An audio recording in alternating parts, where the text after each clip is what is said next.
UA Flow Velocity Elite's my go-to shoe because it's the most responsive shoe out there, and you get so much return from the ground. I've never run in a shoe before where it leaves you feeling fresh at the end of a race.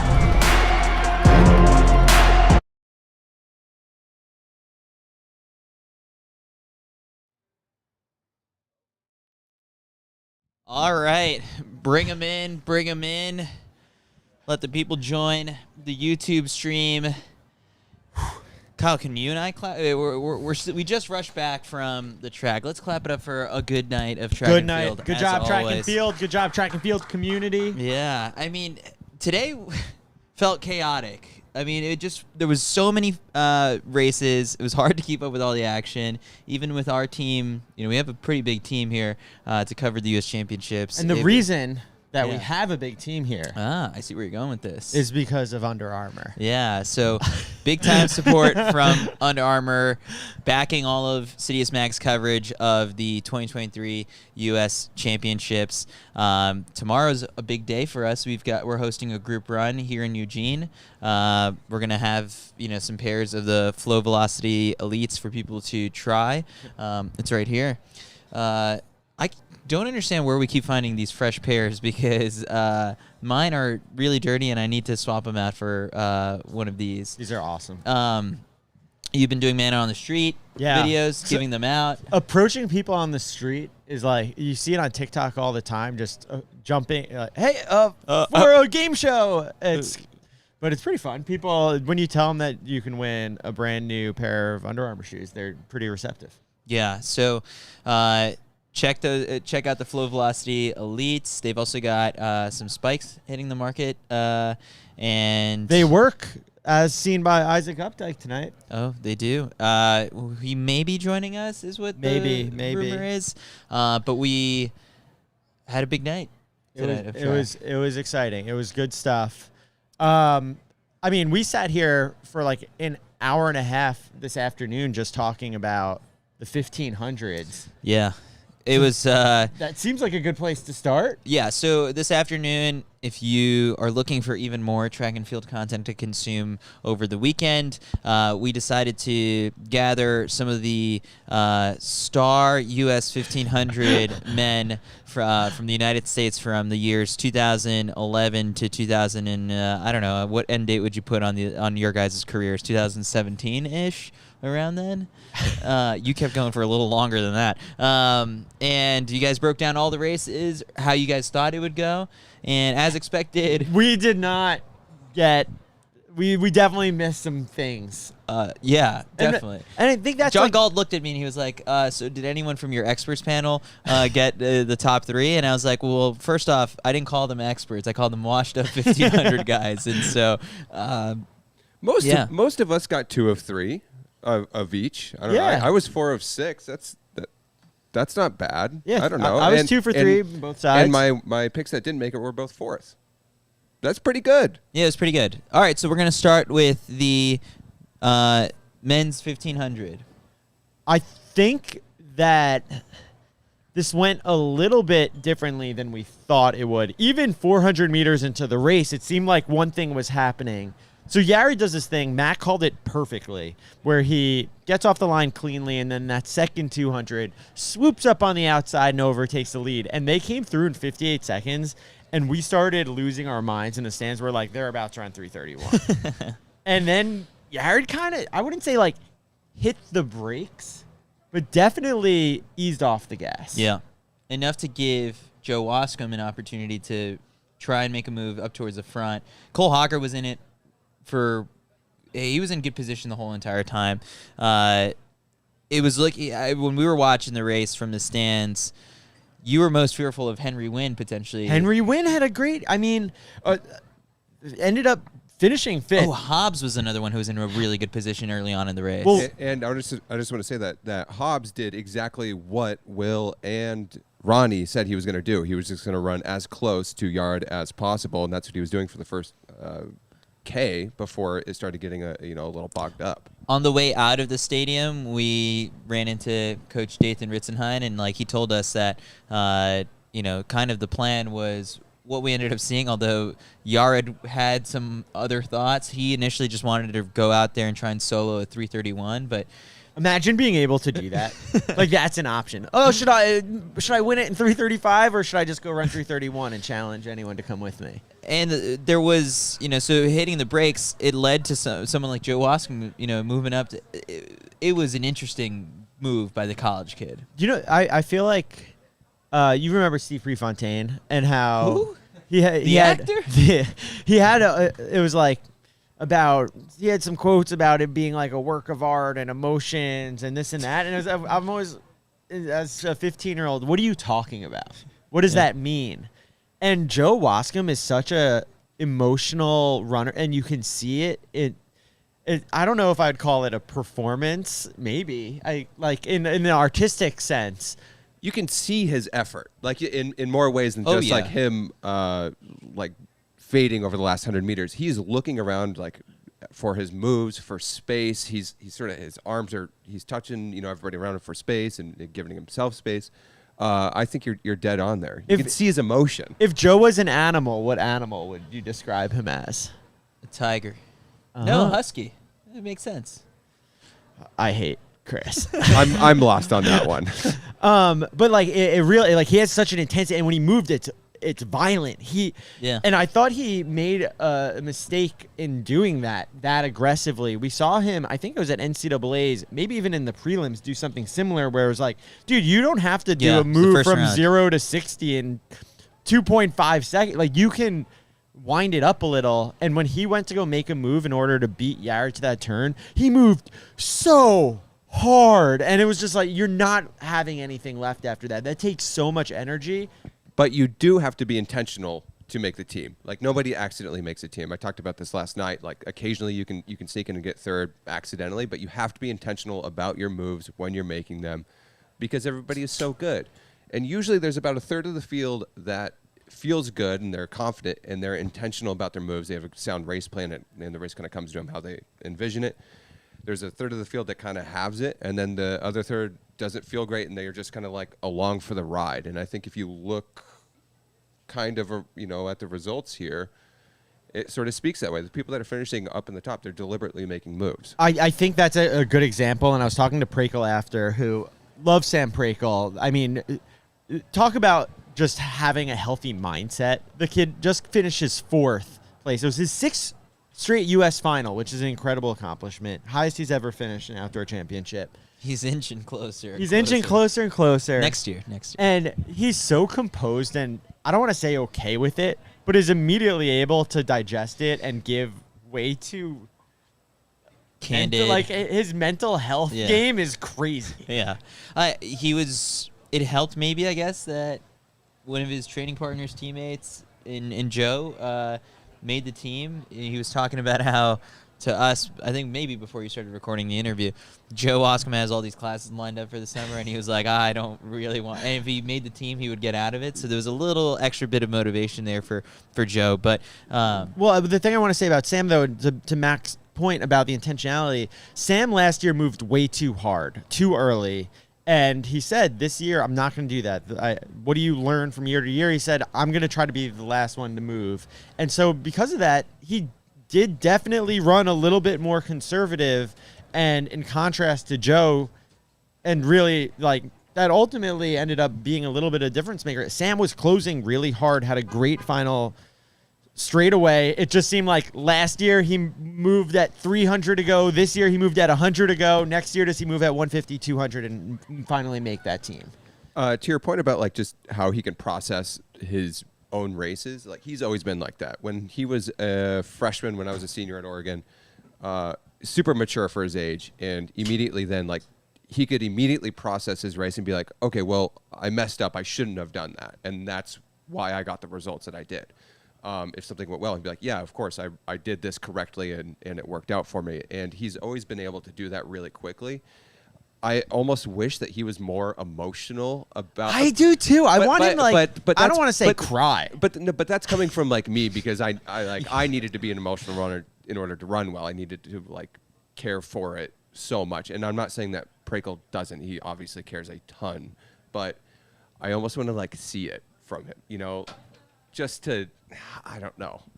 So, Sort of I what know. I'm getting frustrated I at. mean, we don't know what happens in the next couple of hours. Do you think he just goes home and he's still totally fine? no, there's a hole in his wall. he is absolutely like, he's gutted. Like, Yeah. But it's just, You want him to I don't let know. that out I sooner. just want to like, I don't know, share it with him and just know that like, I don't know. I know that he cares a lot about Shout it. out to his parents. So they raised a great guy. Yeah. But all right, Cole Hocker. He's back.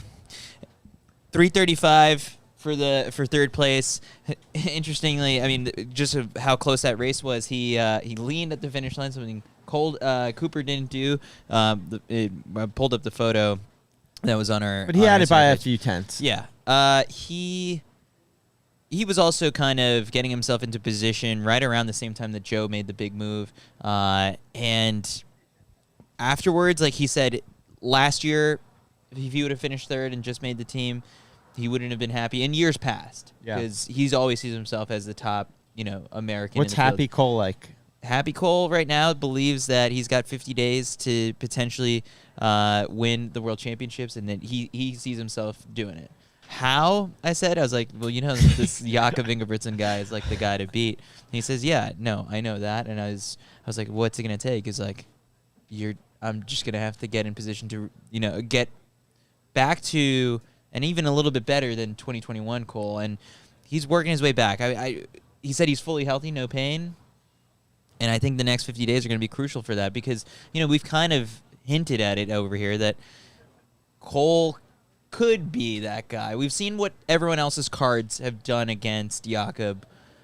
Cole hasn't played his hand since 2021. I just want to say, I think Cole ran one of those really deliberate races. I think that he knew that he didn't have that crazy fitness to have that closing speed and put himself up in the front half of the race. He was up in the top 4 the entire time. And you sort of have to be there if you know that you don't have that freakishly, strong kick that he normally does. So I think that was massively just genius on his part to be able to execute that. Any European or Norwegian listening to this and us being like the third place, like the fact that we're giving the third place finisher at the U.S. Champs being like, he can beat Jakob. If you're awake at 4 a.m. listening to this in Norway, I totally Hit the chat. It might actually be 6, 7 a.m. at this point now. Maybe they are awake. But that's what you saw when he was young. Raw talent. We know the potential. Cole's 22. He's still young. Is Wascom in for sure? Wascom is in, Really? according to him. Yeah, His ranking they is going to ran be high. so fast. He really only just missed the standard, and then this being a silver race, you're going to get That's a a lot ton of of points. points. And he already had a couple decent times to his name, so he's going to be fine. I I talked to him. Hi, guys. Dana here. oh, hey, Dana. We made it back. Is Caitlin here? Caitlin's Oh, here. hey, Oh, wait, we got to get Caitlin's reaction. She's a 15 girl now. But what did Joe say? Oh, what did Joe say? First of all, Joe is in. They whisked him off to drug testing right after, which is like very strange. So he just had lots of time to. Has he been drug tested before? We didn't ask him that, but Joe. Chris can ask him on Yeah, the he's CITIUS MAG champ. podcast. Oh, okay. But he was. They drug test NCAA champs? Oh, maybe. Believe it or not, they always do. They do. Well, he just seemed like really shell shocked, and he was so happy. And I asked him about, half this field is coached by Andy Powell. How'd you feel? And I asked him the question. You guys probably broke it down ad nauseum of, do you guys get different race plans? He's like, I just felt really good, and I have nothing to lose out here. And he didn't have classes this spring. So he's essentially been training like a pro all spring, and he just started grad school classes. So shocked himself. We'll see if he shocks the world in Budapest, but all smiles from Joe. Joe's an interesting case of, like, when you talk to some of the different shoe companies, obviously he's in school Yeah, we talked right about now. the NIL. But people have been high on Joe for a while. He doesn't have an agent yet, Yeah. which is kind of surprising. He was asked about NIL opportunities, and he's like, yeah, it's definitely a great option to stay in school. I want to come back here. I want to do cross in the fall. I already signed a lease. Like, I'm not going anywhere. I love that, like, the lease is Yeah. I gotta go back to school. I got to go back. We but need a running with the Buffaloes of the Huskies next year. who wants to go there and write the book? I mean, Chris, what are you doing? I'm just getting back into writing now. Caitlin, did you talk about the girls yet? No, not no. yet. But just in general, like, you immediately saw us in the mix zone, and you're just like, you guys were right. The 1500, I could see why you guys spent 90 minutes talking about it. Well, maybe not 90 minutes, but, you know.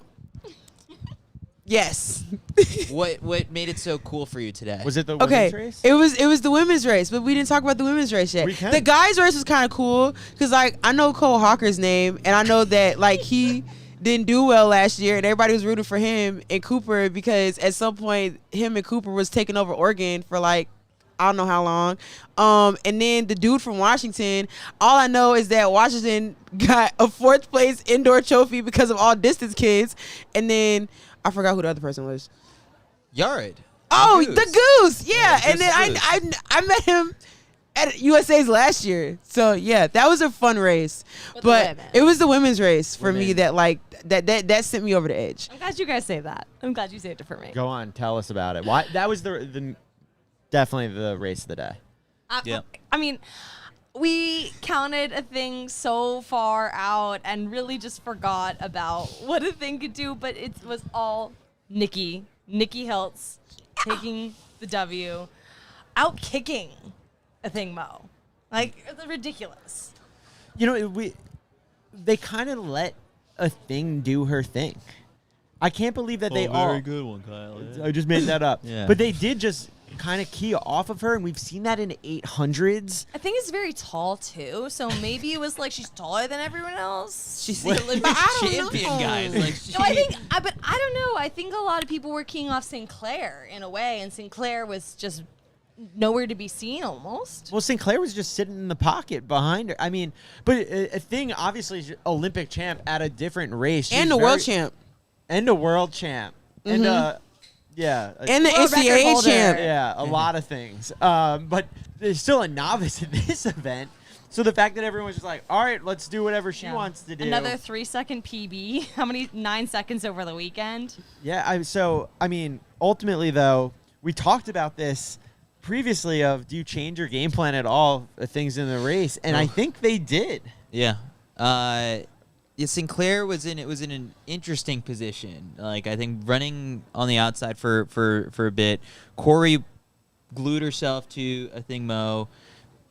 And then Addie Wiley was trying to make like a big push up in the front. Like, it was I think control of this race. There was we were up, a bunch of people were probably distracted by Anna Gibson up in the front, but that was just like her trying to go after the time.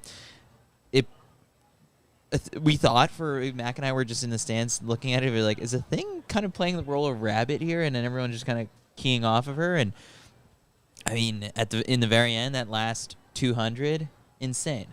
I don't think that the field actually took a thing Mo like seriously during the first K. I think because who was leading out front?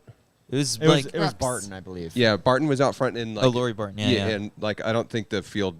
I mean, she's fantastic. She's in the final, but I don't think that all the women that had the standard already really respected that she was going to get away. It's so hard for anyone to solo a standard like that. And the thing put herself in that second spot and just became that de facto rabbit. But I also equally don't think that the women that had the championship standard respected her to run the standard by herself out front. And then I think you saw with like 600 to go, everyone was like, oh, shoot, this is getting hard. And the thing was starting to tug and tug and tug, and they had already closed the gap by then, and people were kind of mixing it up a little bit every time they were getting into a turn. And then Corey tried to go on the inside, and it didn't quite happen. And then Sinclair sort of moving to the outside. That didn't happen, and the thing just kind of stayed in that position all the way until, when it was 50 meters to go. That was crazy. Hates the rail. Like, she just leaves the most amount of space. And Corey loves the rail, and if she had the opportunity to slide up through, she would have gone. She did. She was running on the rail. She was just running next. If she could finally, she was there. She did. No, she did. She went through? She did. Yes, Yeah. they were just. She just didn't didn't pass a thing. Yeah. The thing that is wild is how long they waited to really go as well. Like, they closed in 59, which is Sinclair fast, had the fastest lap of anyone. She went close to 58. but it was all done in the last 150, 200. Like, they really did wait. It was winding up slowly, and I think looking back now, and this was my thought in the preview is that Sinclair should be the one to be winding it up. But once a thing was looking so fresh, I mean, the prelims looked like they were harder for her than this was. I talked to Sinclair, and she comes through the mix zone. She's like, I messed up. That was horrible. I don't know what I was doing. I was extremely nervous for today, which I think was kind of something that I didn't expect, because it seemed like a lot of these quotes were, I'm here to win, like blah, blah. And she just kind of exuded this confidence outwardly, and I think inwardly was really nervous for this race versus a Corey and a Nikki who has had experience. They've made teams before. I mean, obviously Sinclair has, but had a little bit more poise and patience in a way that they were able to execute that last 150. Well, Nikki and Mac, you can speak to this. You said that they would win in a 4:03 race. Why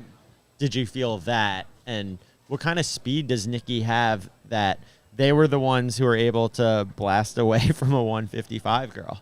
I mean, I've run 300 reps with Nikki where we run like 40 seconds, and it's not hard. I think Nikki just has the most experience with 4:03 races. They've run a ton of those, and that's when if it's something comfortable and familiar to Nikki, like Nikki's gonna crush that every single time. And I think Nikki's a 357 runner right now. They just don't have that many races. That's why we're thinking if it's a sub 4 race, it's gonna go to Sinclair or Corey because they've run so many of them. And Nikki also just loves performing in front of a bunch of people. Just totally lives off of the energy of a crowd like this. We saw the cameras out there even this afternoon. Mac and I did a little workout, and Nikki was doing their shakeout, and the camera crew, the bright lights. Yeah. That's when it matters most to step up, and in this scenario, they did. Yeah. But now, I guess the question shifts to, who is our team?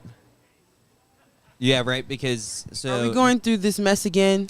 It's not as complicated. It's not as complicated because this one ultimately comes down to does I think Mo want to double in the 800 and 1500 at the World Championships. She said this was supposed to be a workout, though. But also, I feel as though... Yeah, she said that during the first time she read it. She was like, Bobby was like, if we don't have to run 800s, then we're not going to do that. And he told her that he was literally just trying to get her to run longer than 2 minutes. Yeah. And that's why he put her in the 15. And now I think things changed. But also, it's she ran really well, and I think she can PR again, but that's not going to podium. Yeah, she's not going to medal against Faith. She said, but she did say today that if she wanted to have a buddy, it would be Faith Kipyegon because she wants to run world records with her. So, well, in the post-race interview, first off, I think said she can break 4. She's confident, but really she had a ton of fun. And I think when you think about the history of a thing and her relationship with running, which she's definitely shared with everyone quite a bit this year. Brandon Miller had said she grew up running the mile 15. Yeah, but I think, and the difference is when you win an Olympic gold medal at the age that she did, now for the last 2 years, all the eyes and pressure on her in every single race.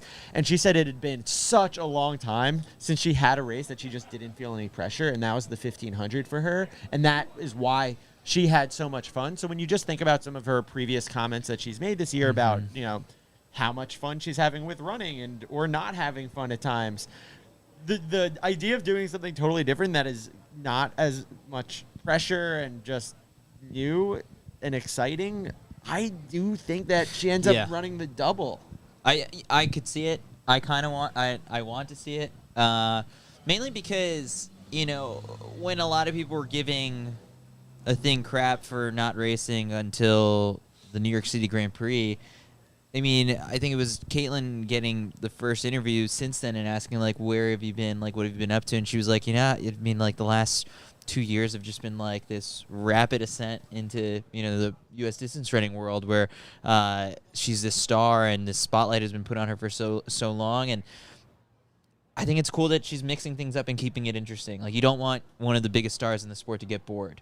And that's, I think Let's test this out. Such a good problem to have. I'm so good, it's boring. We need to take a look at the Budapest schedule as well, because if the schedule allows it, or if the 800 is first, the 1500 second is a no-brainer. Why wouldn't you enter the 1500? Yeah, I'm gonna try and pull that up. If I'm Sinclair, though, even if declared, you go to Budapest and you hang out as the alternate. That's why we She's enter sitting in drug testing right now, potentially. All team processing. That's one of the most cruel things in this sport, but it's necessary.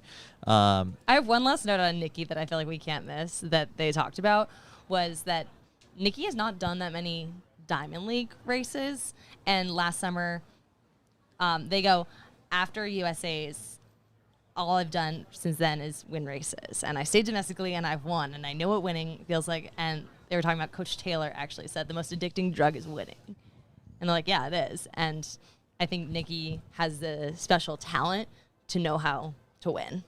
Yeah, I think that's a great way to build confidence too. It's like you can go to Diamond Leagues, get your ass kicked, run fast, and be like, oh, that's good, right? I know I came in 7th, but the time was fast. Or you can, maybe run slightly less competitive races and keep winning and be like, I'm invincible. Yeah. Heck of a race. Lived up to the hype. Crowd went wild. Good, pretty good stadium today, right? Yep. So the attendance numbers for today, ticketed spectator count was 8,965. Weekends. I mean, so close to 9,000. Yeah. We couldn't find 35 people. All right, next up. Where are we going, Chris? Take us somewhere. Let's talk about the women's 400, because you were one of the loudest people in Hayward Field. Can we talk about Caitlin's introduction? Oh yeah. So hold on. I realized that there have been few occasions when we've been out there with Caitlin watching races, and it's a lot of fun because we split the duties in the mixed zone getting interviews, but we were all very interested to see what was Sydney McLaughlin-Levrone going to do, and all of a sudden I hear, "Let's go, Sid! Let's go, Sid!" And I was like, "Oh, that's Caitlin. It's clear." And then she goes, "Let's go, Britton! You got this, Britton!" And then after that, it was like, "Three-stripe life, Talitha," who turned pro earlier in the day. And then she is just running down from lane 1 to lane 8. Friends with everyone. Everyone who is in the field. Caitlin's everyone's bestie. I said to, Kyle and I are diehard Yankee fans in the Bronx, in the bleachers. The bleacher creatures cheer everyone's name. Bleacher creatures? Yeah, they don't stop chanting the person's name until they get an acknowledgement. So I thought that that's what we were gonna have. That would be very Talitha acknowledged me. Yeah, so we need to. I think potentially at something like the Prefontaine Classic, if we have a fan zone or something like that, a super fan zone, that we would test something out like this. Like, you don't stop cheering someone's name until they acknowledge you. I want you to know that I will be the loudest person in the stadium, and it happens every track meet without fail. Well, Talitha was like, because somebody else asked her when she came through the mix zone, and I think it was Demetra. She was like, "Talitha, did you hear Caitlin?" And she was like, "Oh yeah." And I started cracking up because it was like, I'm trying to lock in, and she's cheering for me. I was like, "Yeah, girl. Once we figure out we family, we locked in for life. Like, it's a wrap. I'm cheering for you all up and down that track." So yeah. Also very loud when Sydney crossed the line in 48-74. Because that's low-key my cousin too. We both went to Kentucky. I'm trying to tell y'all think it's crazy, but yeah. So you were so invested in this race that last year at Worlds, we had you filming yourself watching the 400-meter hurdle final. That didn't happen today. But what was your reaction? Because right from the first 200-meter split, 23-24, just a little bit between Paris and New York, it looked like this was going to be fast. I was super worried in a good way because the last time Sydney broke the stagger just before the 200, she broke the world record again and almost ran 49 seconds in the hurdles in Budapest. So I'm like, is she gonna do that today? But I think at some point I was like, nah, the pieces are there and she's gonna do something great. But I don't think the world record is what's gonna go down today. I just knew something spectacular was gonna happen. She put all the pieces together. opened up on the entire field like I thought she was going to, but then I started really screaming for Britton because I'm like, okay, her little self, because Britton looks really little, like when she's racing against everybody else. I don't know why, but I'm like, oh, there go Britton little self, like she about to go get it. And then Talitha, I remember Lena Irby was in that third position. She was for a in while, third position, but then the Talitha kick. But let me tell y'all what I think it was. I think Talitha was replaying Coach Holloway cursing her out last night, and she was like, if I don't make this team, it's wraps. And so I'm screaming for her because I'm like, I don't want you to get cussed out again. You need to make this team. And she figured it out the last couple beaters, and Sydney obviously came across first. We're really, really close to the American record. I want to say T called it. T knew that she was going to run a 48.7. I personally thought that Sydney was going to run like a 49 low because I just felt like she maybe needed one or two more races to do what she does. But, I mean, that's exactly why she's Sydney McLaughlin. She continues to prove everybody right and wrong at the same time. And then Britton getting second was like, yeah, you finally did it. And then Talitha, she is safe from Coach Holloway cursing her out tonight. So it's a great time. I love this team for the World Championships. Oh, that 4x4 world record. It's going to get us. Well, isn't it like. Well, we just had really three crazy? Women break 50 seconds in one race with. Yeah, but this might be one of those like. I know, that's cloudy why records. we want to get it Oh, so yeah, bad. of course. Yeah, Dude, yeah. if there's a team that has potential, It's this one. this is the team. Yeah. That No, was a world lead, right? Like nobody else ran the 48 that No, fast. That's a world lead. Okay. Any record. which honestly gets me excited because it's like, there's no Sade Miller-Weibo has sing the 400 this year because she's actually she's Doing back the to competing. heptathlon. She's doing the heptathlon after giving 4 birth. months after having a baby, kind of crazy. But Marlady Paulino, who told me in Los Angeles that no miedo, not scared of Sydney McLaughlin-Levrone, I think I'd be a little scared now. I was a little scared. I don't think she's scared still because I think Marlady wants to run something fast, and now she's got somebody who's really going to put some pressure on her. Like she definitely did last year, I feel like, too, but I feel like the reason why she's not scared of Sydney is because she knows what Sydney can do, and she knows that if Sydney does what Sydney's going to do, that is in turn going to push her to do something even better. So I think that's why she's not scared of her. I had a little moment where I talked to Sydney's husband, who hilariously was like in the mix zone area for no reason. So I was Just like- standing I was around like- just big as hell. I'm like, if you're in he here, love I'm his gonna ask you a wife. question. He's I was pretty like, handsome. he's very handsome. I was like, Do can I you ask want to a marry couple him, questions? Kyle? I think he's taken, unfortunately. Well, I asked him two things. The first was, like, what does Sydney like better, the hurdles or the 400? And he was like, well, I'm not going to answer that, but the hurdles have a rhythm to them. So it just happens, you have a rhythm, you execute, versus the 400, you really have to think a little bit more. And then I said, a lot of people really want to break this world record for the 400. A lot of people want this to change hands. And is that something that you guys talk about? He's like, of course you talk about it. It's the best in the world. Like, that's what you aim for. Like, that's why you do this. And I just like to think about the two of them at home being so cute together, like talking about the world record, talking about their big dreams. I thought it was adorable. It's cute. It's cute. Great race on the men's side. This is where, like, you know Can what? I talk about this, please? Go off. Can I talk? Queen. Oh, You're not okay, gonna stop okay. her. Go off. I'm not Okay, stopping her. because I just feel She as took over the though show. y'all need to know, and I'm mad because this interview in particular, yes, it did get 58 likes on my Twitter today, but y'all need to be blowing it up more. Bryce Deadman, okay? If y'all don't know, y'all about to know. This man was injured for 9 weeks in a boot, okay? In a boot. I saw it on his close friends first, okay? That man been injured for a hot minute. So when he came out there yesterday running 44, I was like, what the hell your coach been doing to you? Like, cause you was just injured like a week or two ago. He was like, yeah, I only had like a week or two of like full practice. And I was like, so you were injured for over 2 months, only had like a couple weeks of full practice. Like, he was like, I didn't even think I was going to run as fast as I did yesterday. So I'm like, okay, 44.7. I had him on making the team, probably getting third because I didn't really know what his injury was like for him or like how in shape he really was. So I'm watching this race, right? And y'all already know I'm Big Vern all day long. I already told y'all he's Still your winning. Yes, I told him today. Speaking of which, kind of tangent, he says he's ready for Wade. He's going to see him in a couple weeks and he's not scared of him. So that's all I'm going to say. Anyway, going back to Bryce, I'm sitting here like, okay, Bryce is getting out really, really well. Like, this is great. But I'm like, okay, Vernon's probably still going to win, and then we're just going to see who's going to get third. Then Bryce is just like hailing it home, and I kept getting scared like that last 50 meters because I'm like, what if it's like foot gives out or something? And then we're just all screwed. It's not funny. And then he just holds off and he gets first. And I'm like, oh my God, that was probably the loudest I was in the stadium because I'm like. Because you're having intrusive thoughts about it. Because I'm like, yo, like Bryce is my homie. Like, that's my homie for real. So I'm like, the fact that you was injured for that long and didn't practice that much and still ran a 44.22, like either you're sick or your coach is sick or both of y'all are sick. It's important to note that the reason why Jasmine Todd is not here with us tonight is not because she's competing tomorrow, but she had the coldest take of the week. Pure embarrassment. Saying that no one would break 45, and instead we got 5 out of the 8 guys said, screw you, Jasmine, watch me do this. And no, that was insane. And then Vernon had a really great race.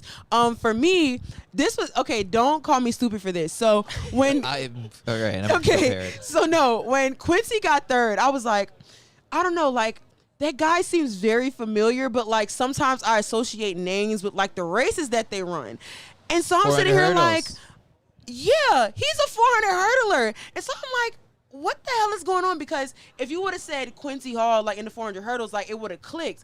But seeing him make the final in the 400, like that's not unheard of. Like that makes sense, but I just didn't put 2 and 2 together. So for him to take the third place spot, I guess is like super exciting for him because when I was talking to Serenity, she was saying like he probably switched over because he dealt with a lot of injuries like while he was hurdling, and so this is probably the safest option, and that was great because now you third place individual, you in the relay pool, you going to contest your own medal at Budapest. Like that's great. Yeah, I mean, we've been on the Vernon train since last year. Well, that's just, I mean, this is like the beautiful thing about the sport. It's like we just got to know Vernon and we're like, oh, he's hilarious. So now I root for Vernon. Yeah. And that's like, you find your reason to root for your people. And Vernon, we always root for Vernon Norwood. Just because he's a fun guy. Hey, real quick, something that kind of just is a underlying storyline from this final is just because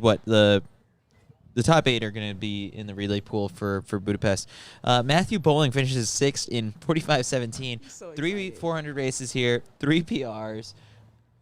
That's his event. It's his event.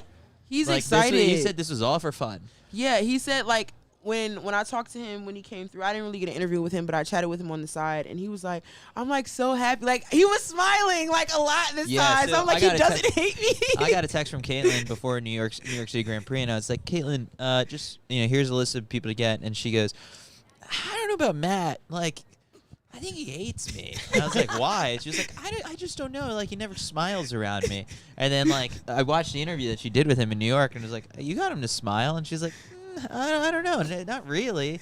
And then I was like, okay, just keep trying. And then, like, today I guess you finally conquered that. I'm like, oh, now we're friends. Well, maybe not really. But, like, yeah, like, he was smiling a lot. And he just said that he's really proud of himself just, like, after the season that he's had to, like, make a team. He said that making the team has been his goal all season. I don't know if it was in the 400 specifically, but being on the USA team was really a part of his dream. And he's like, okay, yeah, I'm in the relay pool. But I'm like, look, you got 2 options, and you probably going to be on one of them. You got the mixed 4x4, and you just have the regular men's 4x4. And so I think he's just excited to go to Budapest and just, after the season he's had, show himself off. I think Matt's a good example of someone who is like good enough at the 100, 200 that he was able to stay in it, especially from like a college perspective of we need to get a lot of points. So you're going to do the 100 and the 200, the long jump, the 4x4 maybe at the end. Yeah. It was not needed to move up because in college you're able to be competitive enough, but I think for him to really excel on the world stage, like the 400, yeah, it's his calling. Might be the calling. All right, let's move to let's just knock out some semifinals that happened towards the end of the day because we'll talk about them really quick. No big shocks in either one of the women's or the men's 400-meter semifinals. We had Dalil Muhammad clocking the fastest time of the day, and it's actually a good thing to see because she said she was dealing with like a torn calf and some back injury. So, that's a good sign heading into the final. Shamir Little, 54.84, won her heat. Anna Cockrell, Cassandra Tate, the usual suspects are in it.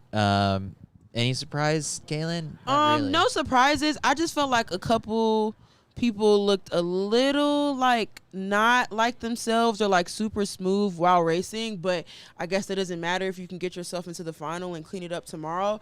But everybody looked like they were they supposed to be, and I'm really excited for Delilah because most of the season hasn't been like super great for her in terms of like how she's looked form wise or like the times that she's been running. So I mean, even though like the time wasn't extremely spectacular, which it doesn't need to be, she looked the best that she's looked all season today in the 400 hurdles and just in general. So I'm excited. Then on the men's side, CJ Allen wins the first heat. Right behind him, Trevor Bassett, David Kedzera. And on the second heat, Rai Benjamin, Khalifa Rosser. Again, all the usual suspects, no big surprises. Yeah, I mean, honestly, Trevor had me nervous up until today. I think the way that he looked earlier in the season, the prelim was like all right, and then today was like, there he is. He looked so much better today. He looked smooth. Yesterday was stressful. I was like, is he hurt? Like, what's happening? He like actually didn't seem like himself at all. And I feel like when he came through the mix zone too, he felt like he could breathe a little bit. It was like, I feel like myself. This is clicking. I looked better today. Trevor, I feel like, is a guy who wishes that the sport had press conferences because he would just live for a press conference, just pointing at people. What do you want to ask me? What do you want to ask me? Like he Trevor just stays lives for for the every camera. single. He hangs out and watches a couple races after. Full disclosure, we root for Trevor because his fiance makes our graphic. His wife. Yeah, his wife. Oh, wife. Sorry. Yeah, his wife. What year is it? Sorry. Yeah, his wife is on our graphic design team, and so that schedule that everyone is screenshotting and scrolling through over the last couple days to know what time things are. Team Bassett. It's Team Bassett. So if you really like the schedule, you're rooting a little extra harder for Trevor in the final. Rai Benjamin did stop and talk to the media today, and he opened up that this year has been super turbulent for him. Injured after Doha, had to go all the way out to Germany to see Dr. Hans Mueller, who for the people listening, when you hear an athlete say like, oh, I went to Germany to go see a doctor, there just happens to be this one doctor who works his magic on everyone from Usain Bolt to Kobe Bryant, and a bunch of track athletes also go to him. And so Rai did that, and at some point in the season, he has been training with Isaiah Jewett, doing a lot of 800-meter work. He said he had a really big 800-meter build-up in the fall, and I couldn't bring myself to ask him, what could he run for an 800, because he wasn't in really kind of like the highest of spirits because he had a friend that passed away, and he caught COVID for the second time, I think. So a myriad of just like really lots of bad luck, I guess, for Rai Benjamin. But fastest time of the day, he said the goal is not, chase a big time or anything like that. It's just make the team. Rai Benjamin comes in the mix zone with no bib number on, no hip numbers. Dude, do we even know that paper. was the real Rai Benjamin? It was the headband gave it away. The headband gave it away. All right, let's switch gears here to the women's 100-meter hurdles. Caitlin, emotional. It's so emotional because literally every single woman who came through the mix zone that didn't make this team was crying. I literally told Dana that today. I literally said that. She's like, they looked like someone like stole their dog. Like, it was so really sad. Bad. And I think it was somebody from some other like news station, but he was talking to Kenny. He was like 9 of the top 10 women or like whatever like super important stat it was, like they're from the US. So like how do you wrestle with that when you only have 3 spots? And I think that's why so many of the women like really felt hard about it. Like I don't really know how to put it into words, but there were just so many people that knew that they could make this team. But when you only have to narrow it down to 3 folks going to represent your country, it's really hard to do that. But Nia Ali, Kenny Harrison, Masai Russell, all 3 of them are super confident about that being the core group going to take on the world championship. I told Nia specifically, I said, I don't know what y'all got to do. Preferably we want to sweep, but one of y'all need to go get gold because we cannot have this situation happen again in the future. But it was honestly a really difficult race. I'm super sad for Lay because, you know, she was calling her shot all year like she's going to make this team. And she lost, but I don't even know what hundredths that is. But her and Masai essentially ran the same time. And, like, this is not to, like, crap on her because I know she's already feeling super bad about it because this is something that she's been beating herself up over all year. But I think she would have had it if she did not look to her side. And it wasn't even a small look. Like, she whipped her neck. It was really, I think that's what kind of got it for her. And I think that might also be part of the reason why she's so sad because it's like to lose a spot over something that you know that you had to fix and that you've been working your ass off to fix. Like, I know that hurts. This Nia Ali win, I mean, I feel like, what, if you polled a room of 10 people, 5 people maybe would have called it. It's like Kenny Harrison would have come in as a heavy Tiana favorite. Bartoletta called it. She was on Twitter talking about saying, y'all better stop betting against her. Yeah, I mean, like, for you, were you any part of you surprised? No, I mean, it's not that I didn't think that she could do it, but it's like my top 2 were going to be, like, Kenny and Lay, and, like, they were going to get one, too. And then, like, the third person was, like, whoever was going to be. So, like, I didn't have an issue with, like, Nia being that third person. But did I pick her to win? No. Yeah, coming into this, her season's best was 12:53 from April. Mm-hmm.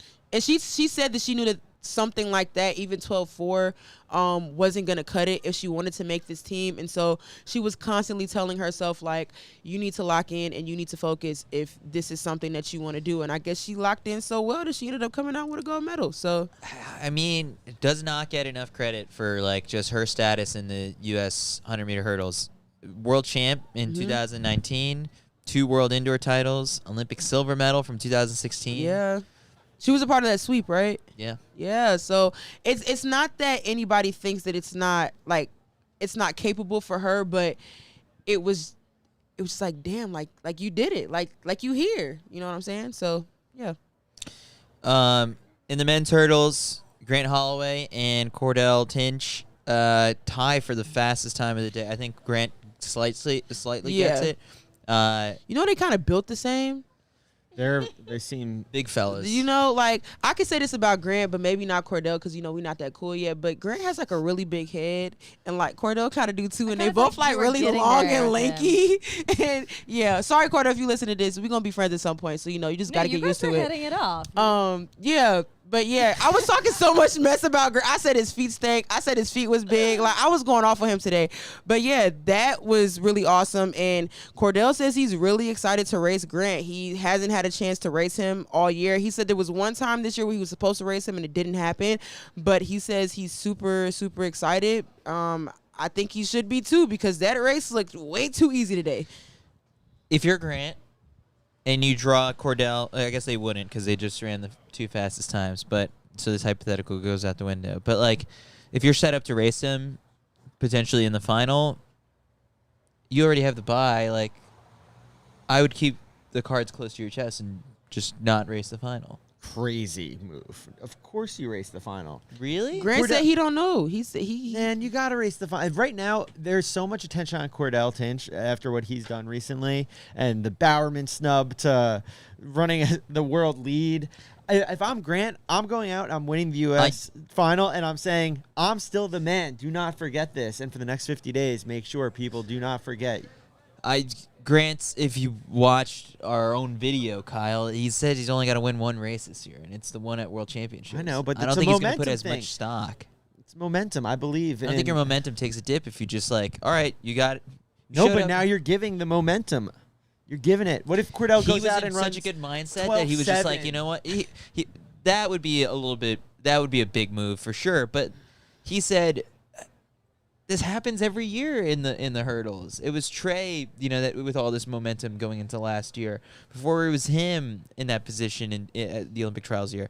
I don't think Grant puts as much stock in the U.S. Championships. He just has a silly grand old time every single time. Like how last year he was like, yeah, I'm going to be in the finals, and then I'm walking up in the stands of the stadium, and he's damn near sitting next to me. And I'm like, aren't you supposed to be on the track right now? And he's like, shh.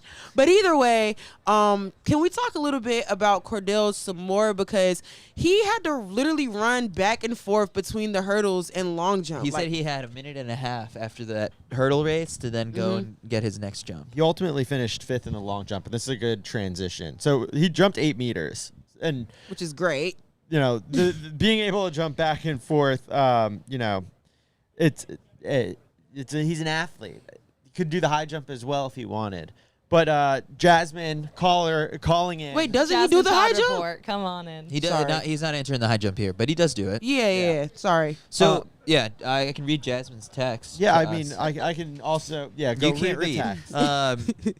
She said that Cordell came over from the hurdles, so I can't help but wonder if he would have had a little bit more gas in the tank if he didn't have to head over immediately after running the hurdles. So I'm hoping that this doesn't affect his performance for tomorrow. Horizontal jumps are hard on your body, but thankfully he's young. And then, you know... Well, I'll describe, I guess, Marquise Dendy, who the outfit has been through hell and back in order to come and the first jump out, 8:14, U.S. champion. Yeah. Bucket hat. Mask. Oh, I didn't see. He had a very interesting black kind of vented plastic. He was locked in. It was pretty badass. I love that. But the big thing here was Jarian Lawson blew out his knee last year while training in Chula Vista on the 6th and final jump. What? Chula Vista? Chula, California. Where Jasmine trains. Yeah. He, on the 6th final jump, makes it 8:13, knocking Stephen McCarter off his podium spot to take second and qualify for Budapest. So quite the comeback, both since last year in Chula Vista and then now on the team. Chula Vista is... Javon Harrison finished 3rd in 8:08. I mean, I love seeing Marquise Dendy back. And the fact that he's got a number 2 next to his world ranking, to see him with a world championship medal around his neck in Budapest, that'd be amazing. Let's do it. What's the relationship again? Remind me of you and him. Were you guys on the same team? Yeah, we were on a junior team together. Yeah. Was it the same junior team that Mac participated on in 2009? No. Oh, okay. All right, let's move over really quick. Let's just run through the top 3 in each one of the throws that took place today. Big throws, guys, segment taking place. Rudy Winkler takes the win in the hammer throw. Daniel Haw, 2nd. And Alex Young, 3rd. That is your team for Budapest. All 3 of them have the world ranking. Rudy has the world championship standard. So I believe it's the 2nd team for Daniel Haw. Can we touch his pole vault? Yeah, let's go for it. So Chris Nielsen with the win, but a shock of the rest of the team. I mean, Casey Lightfoot set an American record earlier this season and is not on the team. I mean, I feel like there was conversation that he would be someone that could really put pressure on Mondo if Mondo is not at his absolute best, obviously. But 6:07, that's a good height and not on the team. No, that is the dramatics and the reality of the U.S. Championships. You have to perform on this day. Nothing is guaranteed. Zach McWhorter, who achieved the World Championship standard today with a personal best of 5:86, ends up getting the 2nd spot. And then Zach Bradford, who has the world ranking, takes the 3rd spot. Zach McWhorter is like the one that I think was a little bit of a head scratcher to a lot of people looking at the results. Kyle, what have you been able to dig up on our guy? I mean, I think there's a really cool story here. He dropped out of Duke and went backpacking in Indonesia for a little while at some point, and basically questioned what he wanted to do next in the sport, and ultimately, made the decision to return.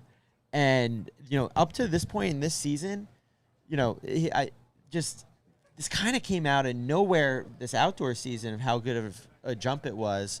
I do have, I guess, intel coming in via text message right now that Casey hurt his hamstring and had to retire.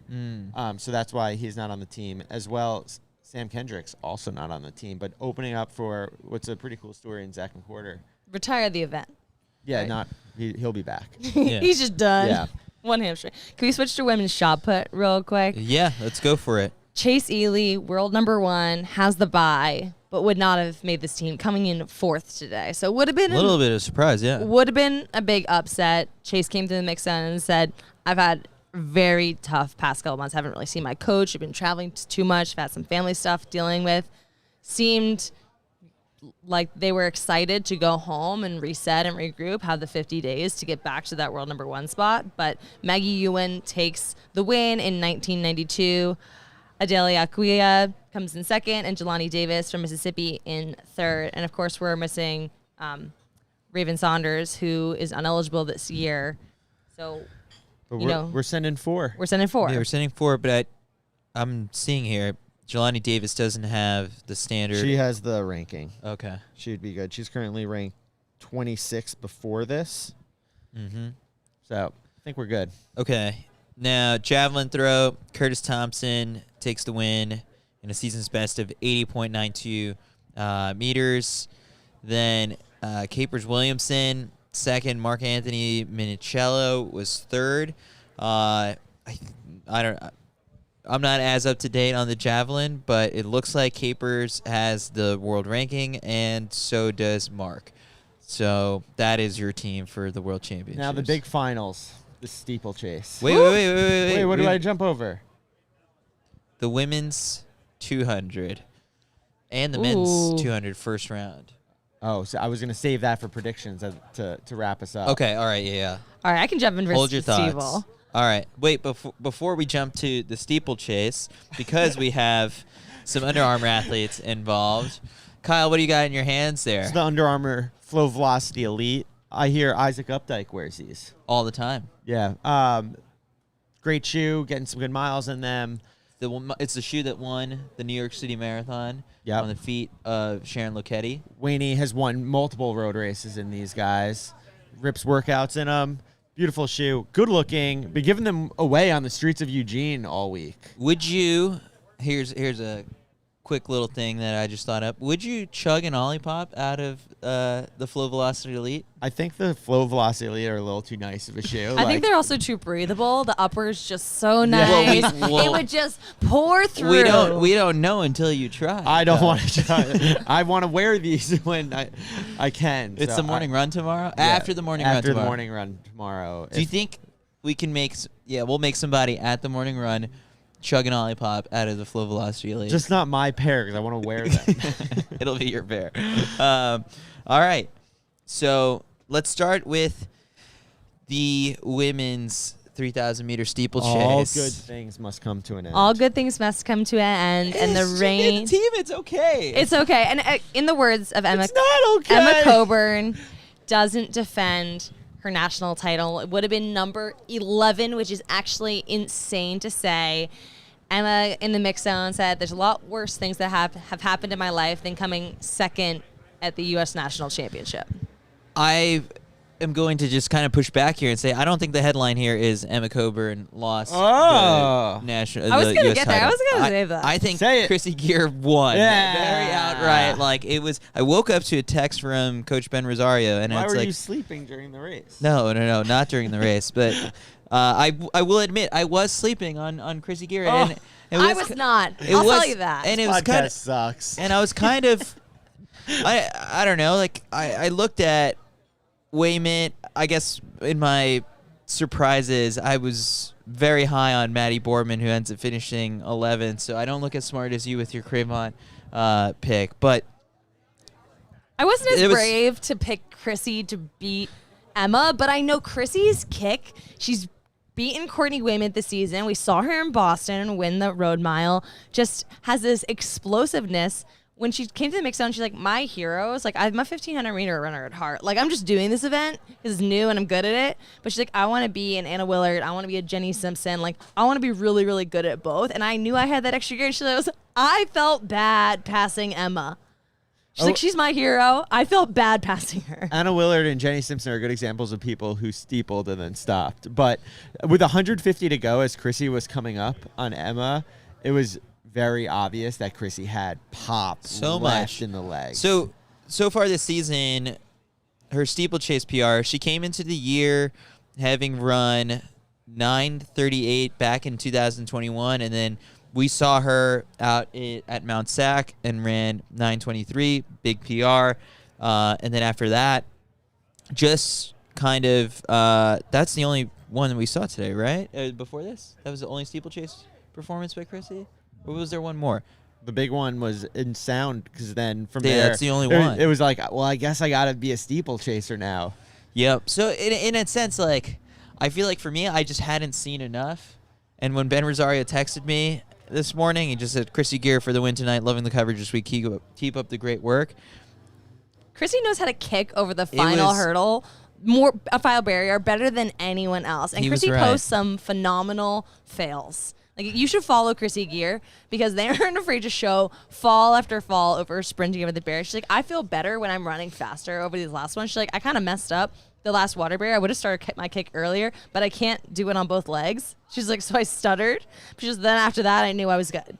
She is just taking chunks off of this steeplechase PR. Like, where does this go? Where do we go from 9:12 now? We're getting into dangerous territory from here. But I also just pretty cool how quick the field ran. Yeah. I think I also really like to shout out Marissa Howard. She had a baby 13 months ago and came back placing 5th, was looking super strong. I think that's phenomenal. And I really like to see our strong U.S. women's steeple. Like, it was, we had our big 3 for a while. Things have changed a little bit, but it's good to see the sport progressing again, having the whole field run fast. Yeah, so for the people wondering, where was Courtney Frericks after she advanced from the semifinal into this race?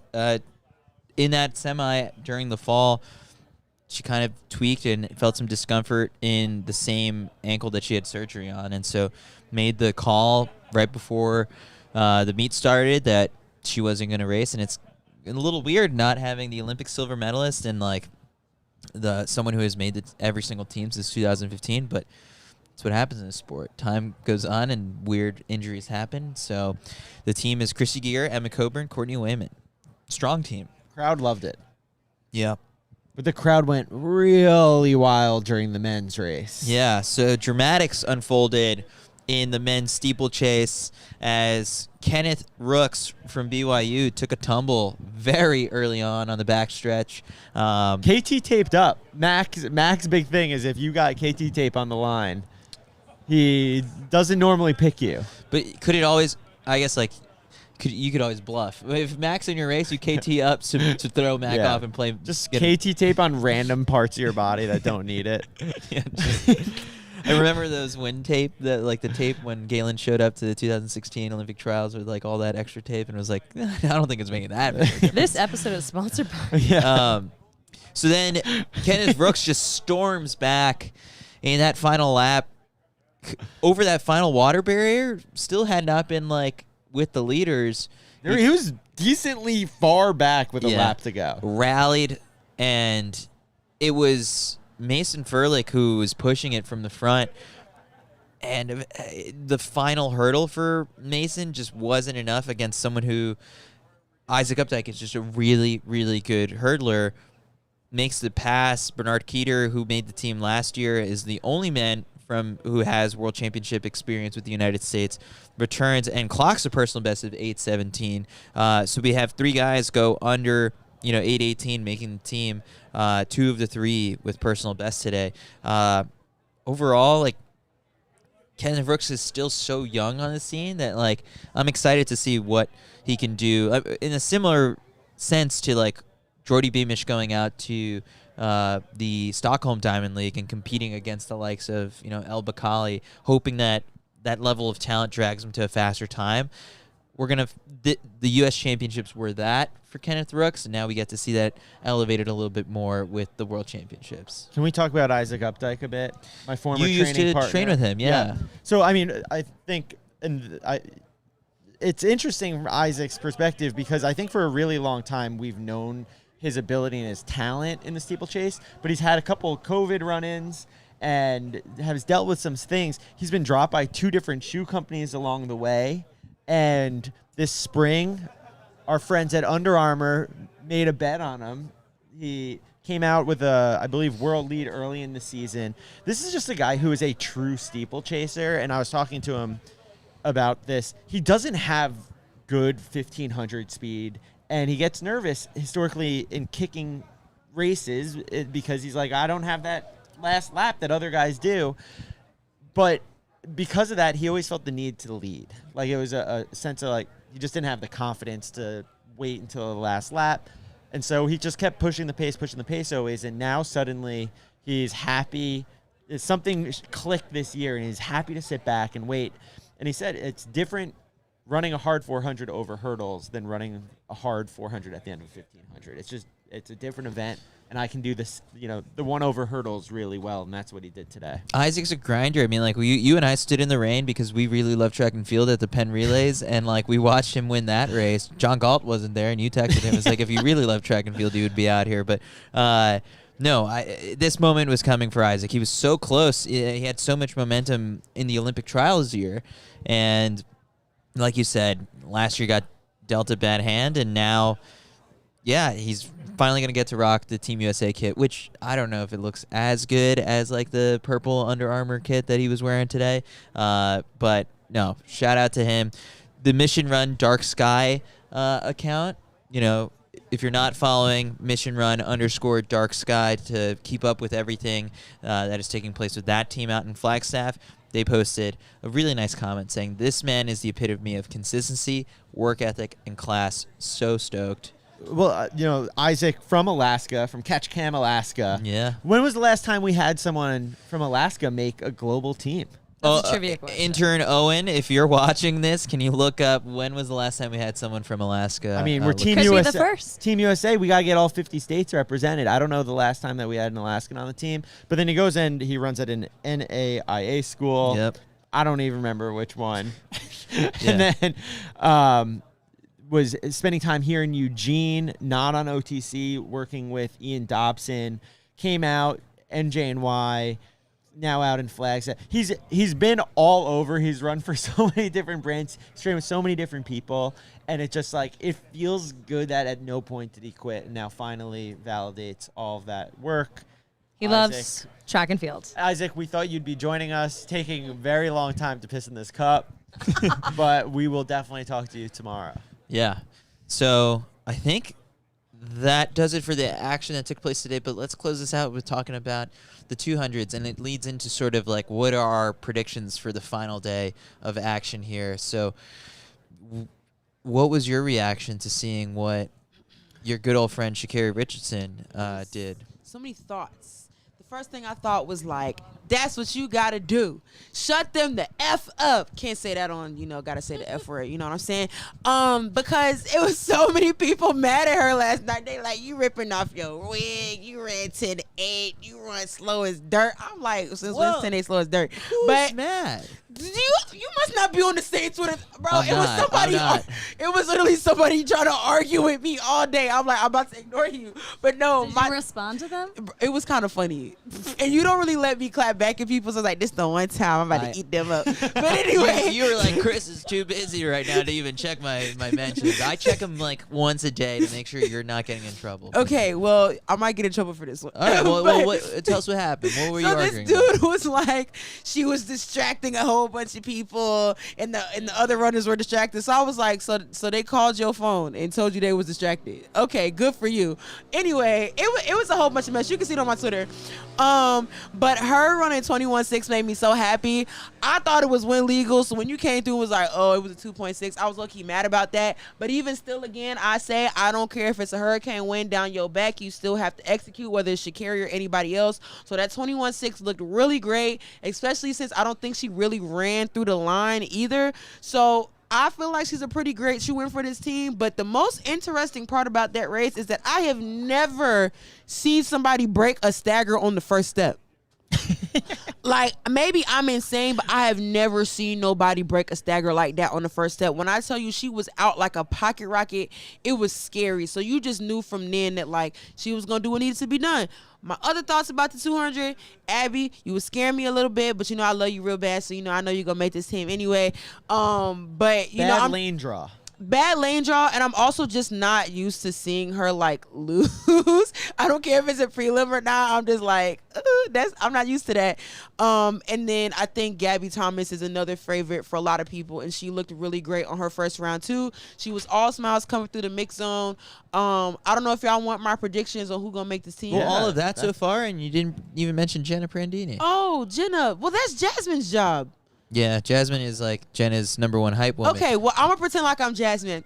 Well, you know, I'm going to talk about my girl Jenna because she's Mrs. Make That 10. You know what I'm saying? Like, Jenna is the vet. Jenna been doing what she got to do since me and her was in cradles at Oregon. Like, you don't even know from the cradle to the grave. Like, that's my dog to the day I die.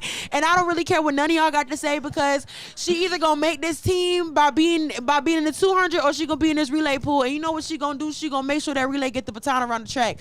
Period. I've heard that before. Yeah. I think I did a good job at that. But yeah, I think Jenna did really well too. It's just another situation, maybe not as sad as the women's 100, where it's just like, dang, we only got 3 spots. So this event I'm very excited for tomorrow. Yeah. Because Gabby Thomas coming out here for the first time. This is the first race at Hayward since the last time she walked off the track in tears with a hamstring injury. Talk to her about that. Now she's back and calm, cool, collected an easy 22:28.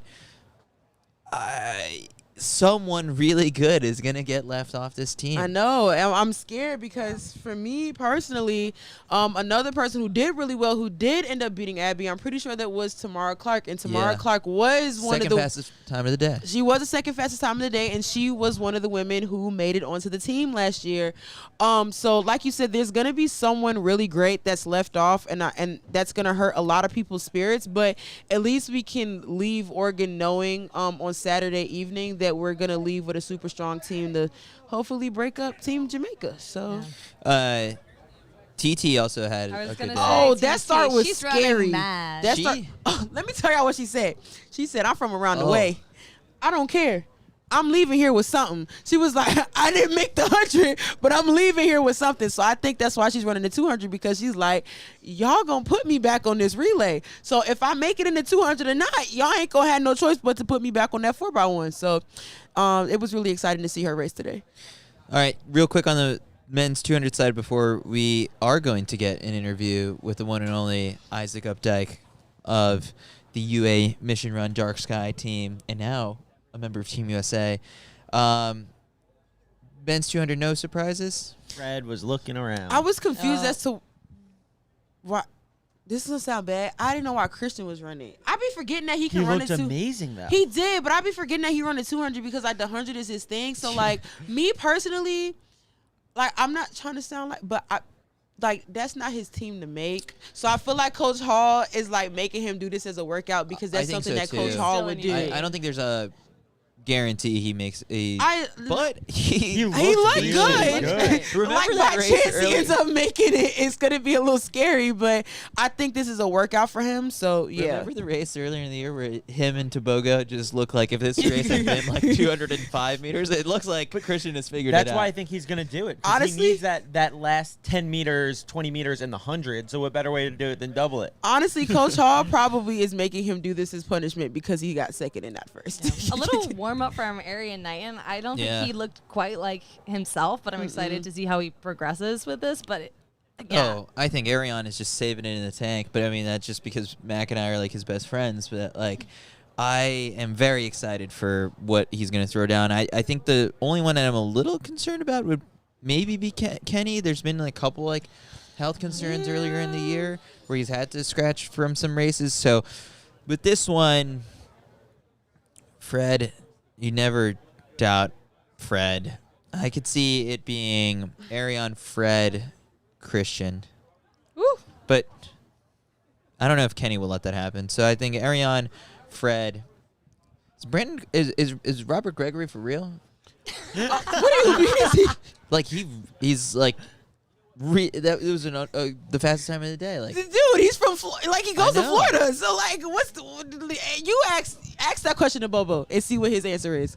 All right. Bobo won't make videos for us anymore. Don't ask him. Don't ask him. He's for real. All right. For real. Let's get Isaac. Oh, I thought you wanted predictions. Yeah, give me your predictions. All right, predictions for who's making this team for the women. Gabby, Abby, Sha'Carri. Not in that order. I won't tell you the order. And then for the men's, Frederick, Ariane, and Robert Gregory. Roberts, Gregorer. Yeah, that's what I'm going with too. Yeah. Is he for real? But I'm not going that order. I'm going Ariane, Fred, Robert Gregory then. Oh, you think Ariane's beating Fred? Yeah. You think? Whoa. Oh. Well, I just want you to know all of Team USA is going to come at you with pitchforks because I had to ask him a question today who was going to win the men's 100 meter in Budapest, and 99% of people said Fred. So if you're betting against him, just know Team USA is coming knocking on your door. I'm just not necessarily betting against Fred. I just think like this is Ariane's event. You're allowed to pick for Ariane. Don't. I don't know, Kyle. I don't think you understand. The pitchforks are coming. Get off my set, Caitlin. Goodbye. And with that, this has been fun. All right, and now I haven't seen Isaac since he qualified for Team USA. it's a whole nother new person. Hey, Isaac. All right, everyone in the house, clap it up for Isaac Updike. Hey! What's the name of your college again? Eastern Oregon. Eastern Oregon. Okay. I thought it was Western. Yeah. Oh, it was not. How are you drug feeling? testing go? Yeah. Oh, man, I'm like 70, 80 fluid ounces deep on water. Wow. I'm going to have to pee pretty shortly. Yeah. Okay. How do you feel, man? You made it. Yeah, I mean, I feel like I've been so close for so long, or not so long, a couple of years now, that it feels like it's finally just clicked. It doesn't, like I've been confident that I've been close to making the team if everything lines up, and it just hasn't. So it's not like some crazy over the moon, like shot in the dark feeling. It just feels like gratifying and solidifies all the work and training that I've done over the past couple of years. So this year, some changes. You joined UA Mission Run, Dark Sky. Yes. I mean, you were so close with Tommy? I mean, is there still a little bit of like a collaboration? Yeah, there? he's right out there. Yeah. But like this whole year in general, like leading up to this point, like how did you deal with some of these changes? You did spend a lot of time in Flagstaff while you were with Empire League. Yeah, too, so I moved to Flagstaff and kind of based out of there full time for the past year and a half. So I worked out with Hass's group and the Under Armour guys for quite a while now. So I knew that like that fit would work before we ever went down the road of looking at the team being a reality. And Hass and, by that mark, Hass and Tommy have both communicated a lot to just make sure workouts were working and how I went and how I, because Tommy was kind of writing stuff and Hass was like boots on the ground, right? The eyes. And so it was pretty fluid. And I mean, I made the team. So, that's like the thing you want, right? It's never easy to leave something that you like trust. But I knew that I needed, if I was going to make a change, it had to happen sooner because you don't want that to happen next year during the Olympic cycle. So to have changed things this year and it still work is a good sign of both guys. Was there a mental click that is really the difference here in the last few years? Is it purely physical? You didn't have COVID this time, or I mean, that helps. Yeah. Yeah. I tend to kind of front run and just like send it in the past, and not that I didn't send it tonight, but this year I kind of approached races a little more tactically and a little more. I trusted my foot speed over hurdles. I tend, Kyle knows. I was just saying all this, but yeah, it's better when you say it. Yeah, I really, everyone on NJNY was always dogging on me I was not confident in my foot speed because I trained with a lot of 15 guys, and so I'd get dusted in 2s and 3s and 4s. But then when you started 5s and 6s, and Ks and miles and but yeah, when you started applying hurdles, I doubted myself quite a bit. And this year was probably the first year that I was confident going into basically every race that like I had some of the top foot speed over the last quarter mile. So I would just trust that I had that regardless if it was 100 meters to go or like 160 tonight. Like I was like, I know that I'm better over the hurdles. So just be better over the hurdles. Not that you have to be the spokesperson for all those kids who go to NAIA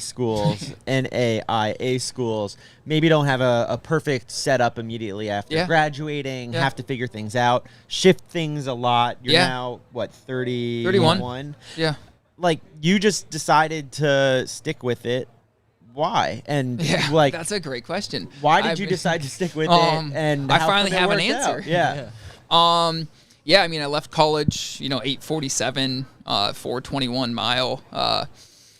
Like, nothing that says you're going to be able to run pro.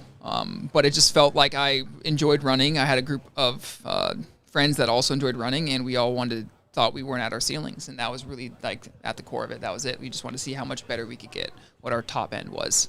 And then things just progressed, like small goal after small goal after small goal. And then you fast forward 7 years and small goal, making the team. 7 years, like, even with like some of the on the backside of things, the contracts and like getting dropped and all this stuff. Like at times, like what were some of the biggest sacrifices you had to make along the way to just stay in it? We ate at a high school dining hall a lot. Yeah. Shout out to the Masters. Working, right? Yeah. You sacrifice maybe some doubles and maybe some quality sleep. But I got real efficient at being able to take like 13-minute naps between workouts and starting my shift at Dick's Sporting Goods. And Mythbusters proved that's good. That works. And then, like the normal things that you miss, whether it be weddings or funerals or stuff like that you sacrifice to, that in the moment you kind of question it, right? And even still, now he may have some doubts, but at least this helps kind of justify all those. Take us through the final 200 of this race. Yeah. It was tight. It was tight. Yeah. We got a glimpse of the women's race while we were under, and I saw 3 women that had broken away, and I was like, that'd be nice. I should do that. I'm like, I hope someone takes that, and I'm just one of the 3. And then as the race progressed, it obviously wasn't. It felt kind of like the prelim, where it was like I'd look up at the screen and I'd be like, I don't know where I am, but there's like 15 of us there, and there's only 14 people in the race. So I just Haas had talked to me before the race and was just like, just be confident and trust like that you have the foot speed over the last lap, and you don't have to be the one to make the move. You just have to be able to respond to the move and be there to make the last move. Right. And I think Mason had gone around me. And I was like, well, like, just don't freak out. And it's kind of a funny attitude to have with 180 meters to go, where you're like, just get him on the next barrier. And so I was just like, I swung a little wide and attacked that barrier and just had like, all that training and everything, like all the beating against the head, clicked. And yeah, I noticed just how wide you went on over that last barrier, and like, how much time do you have to make that decision? I mean, I'm pretty used to going wide over the barriers and water pits. That's my strength. Yeah. Is I'm pretty efficient and I'm pretty tight over the water pit and the barriers. So I tend to always flare wide because I usually end up either running up onto someone or kind of squaring up next to them over really hurtling. So if it's just an instinct to kind of go wide because I tend to be over and back on the track. Tommy, you want to talk? You want to talk? You can sit, Tommy. You guys live here. I just see it. This was the house where the party was. Sit down. Yeah. So that was yeah. I forgot what we were talking about. I don't know, but Tommy's here now. What was that? No, the hurdling at the end, but you're good. Yeah. That's basically it. It's that's my strength, and I kind of leaned into that today. And it wasn't. I mean, obviously winning would be great, but I wasn't this is my first team that I've ever had a real strong, confident attitude I could make. And so I was like first or third, it doesn't matter. You just, you get there. Yeah. Tommy, how happy are you right now? I'm happy. Into the mic, Tommy. I like redemption. Into the mic. Sorry. I'm happy. I like redemption, and I've watched this guy, work his ass off for how long? We've been together since 2012. basically the end of 2017. I was talking to you. Yeah. And then before that, you were here working in Dick's and working in Fred Meyer and like, so let's like really keep it real. Like it's been a journey for this guy, to see him do what he did today and execute the way he did, it was a beautiful thing. Thank you. I think a cool thing, Tommy, is like the parallels of your careers in some ways right now. Because like you were very much doing the grind that Isaac is now doing as a true steeplechase in order to, be the guy who's sitting in the seat making a world's team. Yeah. Yeah. And I mean, this is just so many things that had to go right for Isaac. I mean, the last 2 years between having COVID last year, having a knee injury in the fall that required how many PRP injections? There's a couple. Yeah, a couple. Yeah. And then, last year was a tough pill to swallow. And then the year before with 2021 and just missing it. So again, for him to put it all together and for all the people that were involved and see that happen. And, everybody knows Isaac. He's just, a great guy and everybody was pulling for him. So it was really nice to see it happen. You've gone we heard from Isaac and some of the sacrifices that he made, but you as well have made a number of sacrifices in order to be jumping back and forth between New York and Flagstaff how many times in order to be there to, help coach through workouts. And he put me in a camper in his driveway. Yeah, exactly. Like Isaac mooching off Kim's meals, Yeah. So I guess even for you, how validating does this feel for the sacrifices that you guys both made? For me, I'll do whatever it takes, to help this guy and anybody that, that our team believes in and that I believe in and John believes in and that, the dedication that he had makes it really easy when you see someone working as hard and as dedicated. He's in Flagstaff. He does what he needs to do. Do I go out there once in a while? Probably not. I haven't enough, and John and I haven't been, and we don't have the budget to do that, right? So, but that he just gets it done. So, again, the sacrifices that I make, I love to do this, and if I can do it with people like Isaac, it's not a sacrifice at all. I get to do what I love to do and watch somebody, reach their goals. Not a sacrifice, especially to watch tonight. Now shifting to Budapest, have you I've been crazy enough. Perfect enough. Yeah. A nice place. Yeah. I mean, it's a half hour out of Budapest, but it's.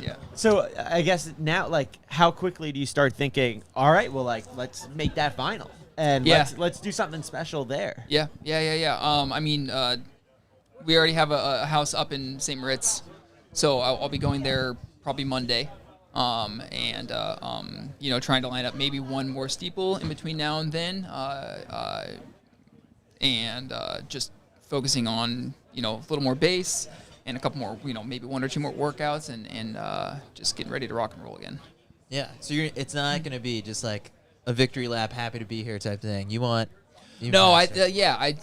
think that I can make the final and it's going to be exciting to, not that I am ever pitting myself against the other people out in the race really, but it's running with Keeter and just the USA guys it'll be fun to have that kind of us against them mentality in the heats. Love it. Well, we shouldn't keep the celebration any longer. I'm hungry. Yeah. I do actually have to pee. Have to pee, have to eat. Isaac, Tommy, thanks for joining us. And for everyone watching live on YouTube, thanks for tuning in tonight. The show would not have been possible without the support of Under Armour, who also supported Isaac's dreams of getting to the World Championships. So one more day of the U.S. Championships. We're going to make it, Kyle. It's been a lot, but it's been super fun. We love track and field. We love it so much. So worth the sacrifices. Thanks for tuning in, everyone. Thank you.